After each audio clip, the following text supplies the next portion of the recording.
देखिए, करीब करीब पिछले 15 महीनों से भारतीय जनता पार्टी एक तथाकथित शराब घोटाले की आड़ में हम पर आरोप लगाती है और पिछले 15 महीनों में 1000 जगहों पर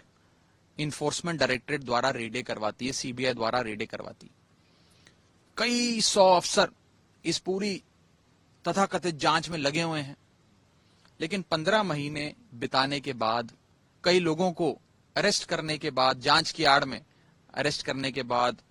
1000 जगहों पर रेड करने के बाद, इस पूरी जांच में आज तक किसी एजेंसी को एक फूटी कौड़ी नहीं मिली, एक नया पैसा नहीं मिला। अगर कोई घोटाला होता तो पता नहीं कितने हजारों करोड़ रुपए बरामद होते, कितनी संपत्ति, सोना चांदी, जेवरात, गाड़ियां, बंगले, फार्म हाउस, जमीनें, कितनी संपत्ति बरामद होती, जो अक्सर घोटालों में होती है, नजर आता है। लेकिन ये एक अजीब सा आरोप है भाजपा का, जिसमें इन लोगों ने 15 महीने बर्बाद कर दिए, 1000 जगहों पर रेडें करी, न जाने कितने अफसर इसमें लगे, लेकिन एक नया पैसा, एक फूटी कौड़ी आज तक बरामद नहीं हुई। ये दिखाता है कि घोटाला नहीं, ये कोई अनियमितताओं का केस नहीं, राजनीति से प्रेरित भारतीय जनता पार्टी जो 2024 के चुनाव हारने जा रही है, उस हार को सामने देख डरी हुई है, घबराई हुई है। ये एक बौखलाई हुई बीजेपी जो आने वाला चुनाव हारने जा रही है, उस हार के डर से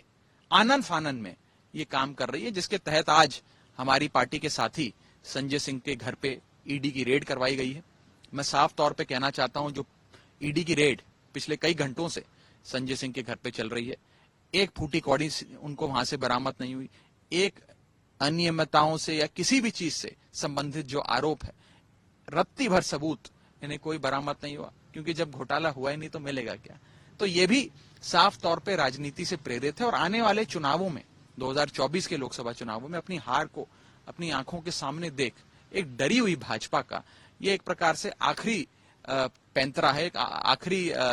उनका औजार है, जिसका इस्तेमाल कर कर वो विपक्ष को दबाना चाहते हैं, हमें डराना चाहते हैं।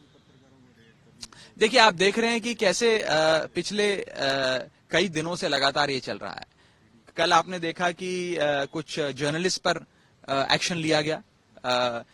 दिल्ली पुलिस द्वारा और कई एजेंसियों द्वारा। आज विपक्ष की एक बुलंद आवाज राज्यसभा में संजय सिंह, उन पर ईडी की रेड करा दी गई है। तो ऐसा लगता है कि एजेंसियों को सिर्फ कठपुतली बनाकर इस्तेमाल किया जा रहा है और राजनीति से प्रेरित है सारा एक्शन। ये आप भी समझते हैं, हम भी समझते हैं, देश की, दुनिया की जनता भी समझती है। बहुत बहुत देखिए, इंडिया अलायंस जो बना है, जो गठबंधन बना है, ये सिर्फ चंद पार्टियों का गठबंधन नहीं है, ये भारत देश की 135 करोड़ जनता का गठबंधन है। इस इंडिया नामक गठबंधन में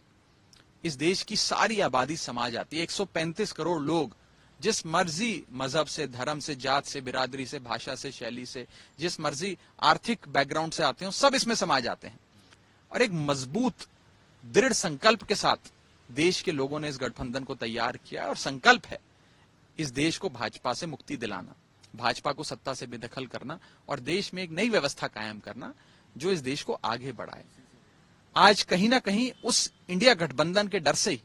इस प्रकार के एक्शंस बीजेपी ले रही है, डरी हुई है, बौखलाई हुई है, घबराई हुई है और इसीलिए लोगों पर ईडी छोड़ी जा रही है।